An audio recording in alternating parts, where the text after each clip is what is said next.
desplazado hasta la localidad de Puçol. Desde las pasadas elecciones, este municipio cuenta con un nuevo alcalde, es de Compromís, Enrique Esteve. Hemos quedado para conocer cuáles son los principales retos del nuevo alcalde. Lo descubrimos hoy en Canal 7 Televalencia.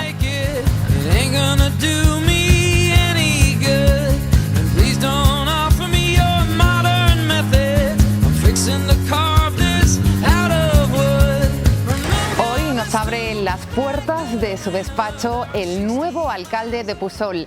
Estamos con Enrique Esteve de Compromís. Enrique, alcalde, ¿qué tal? Molt bé, i vosaltres? Gracias ante todo por abrirnos hoy las puertas del balcón del Ayuntamiento. Estamos. A més, se diu la Casa del Poble, per tant, és la Casa del Poble. Obrim les portes de la Casa del Poble. Una plaza céntrica en la que, bueno, pues pasan muchas cosas habitualmente. Sí, bueno, vols dir en la plaça o en l'Ajuntament? En les dos coses, en la plaça. No, la plaça és una plaça prou tranquil·la, està situada en el nucli antic, en la part, diguem, est del poble, y bueno, pues el nucli antic és tranquil. La iglesia muy cerquita también. L'església al costat, exacte. Així estava antigament el Palau Arquebisbal i, com li comentava abans, a ella n'hi havia un passadís que era per on passava l'arquebisbe a fer la seva missa, és a dir, tot això era el nucli, diguem, això arciprestal, perquè era el Palau Arciprestal i teníem un hort botànic també, que ara ja està. ¿Qué votó los ciudadanos? ¿Qué votaron los ciudadanos en las pasadas elecciones? ¿Votaron un cambio, alcalde? Sí, votaren un canvi, per això estem governant. És a dir, la majoria dels ciutadans demanaren, jo penso que és molt important interpretar molt bé els resultats electorals. I aleshores jo penso que els ciutadans de Puçol, com de molts altres pobles, els que van demanar va ser acabar amb les majories absolutes, acabar amb la corrupció i que els partits que havien propiciat això no governaren, i és el que hem fet. Així en Puçol actualment n'hi ha un pacte entre el PSOE, Compromís, Esquerra Unida i aquests tres. I després ara Puçol està pendent d'entrar, diguem, per una xicoteta diferència. ¿Gobernará a los 4 años Enrique Esteve en el Ayuntamiento de Puçol? Bé, en principi, els tres partits que conformem el govern, que estem en majoria simple, hem firmat que els 2 primers anys governi Compromís, és a dir, que sóc jo, i els altres 2 anys governar el PSOE, que seria Dolores Sánchez. Bueno, pues cambio han reclamado los vecinos de Puçol. ¿Y cuál es la primera medida que hizo Enrique Esteve cuando llegó a su mesa, convertido ya en el nuevo alcalde?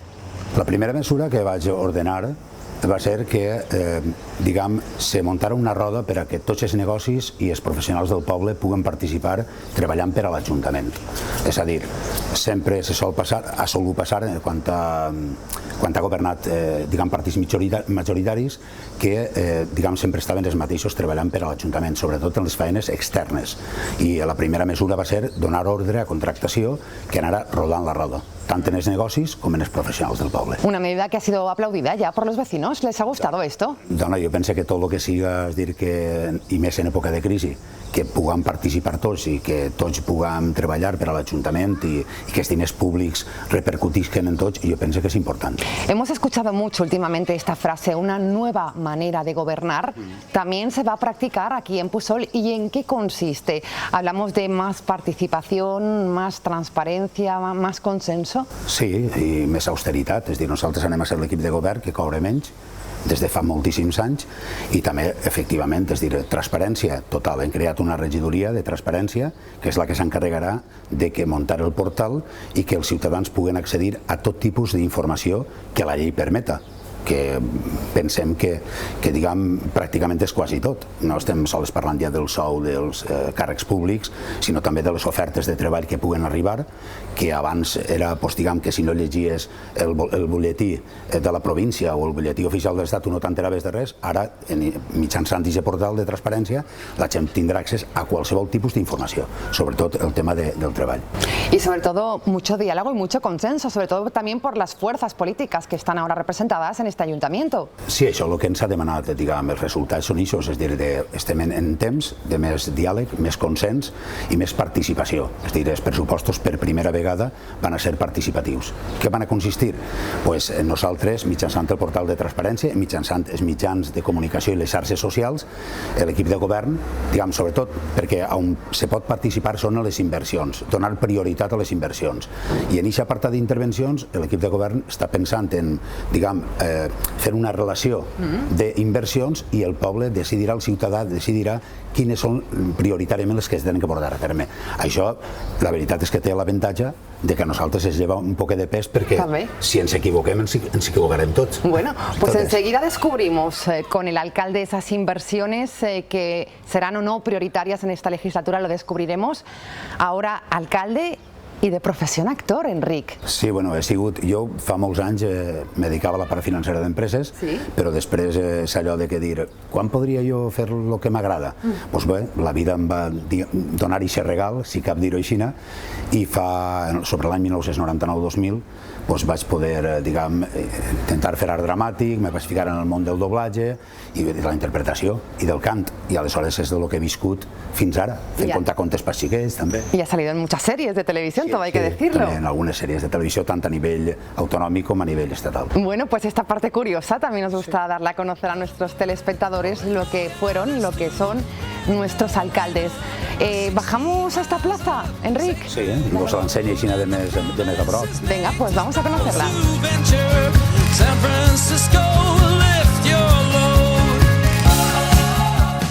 Seguimos con el alcalde de Pusol, Enric Esteve. Nos hemos bajado, alcalde, muy cerquita de donde estábamos, en esta plaza emblemática de la localidad. Emergencia social, medidas en cuanto a los desahucios, algo importante que se ha conseguido en este municipio y que ya han agradecido muchos vecinos. Sí, bueno, el tema de Pusol s'ha destacat sempre per donar serveis que no li pertocaven per número d'habitants. És a dir, els serveis van en funció del número d'habitants. I Pusol té un departament de serveis socials que ha treballat sempre molt bé, i aleshores des de l'any passat es va constituir la mesa antidesnonaments.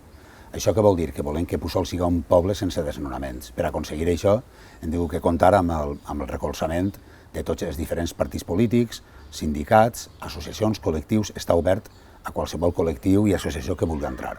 Ens reunim els primers dimecres de mes per analitzar la problemàtica, però tots els dimecres en l'Ateneu se rep a la gent que té necessitat. I aleshores, bé, dins de la feina de ser alcalde, que a vegades no dona així massa satisfaccions, sí que he de dir que esta setmana passada va ser també molt prolífica en solventar problemes, perquè al final els ciutadans i ciutadanes el que volen és que, diguem, que solventem els problemes, no? I no serà perquè no n'hi ha avui en dia, desgraciadament, degut a aquesta estafa crisi que ens ve ja, diguem, assetjant des de fa 7 anys, 6 o 7 anys.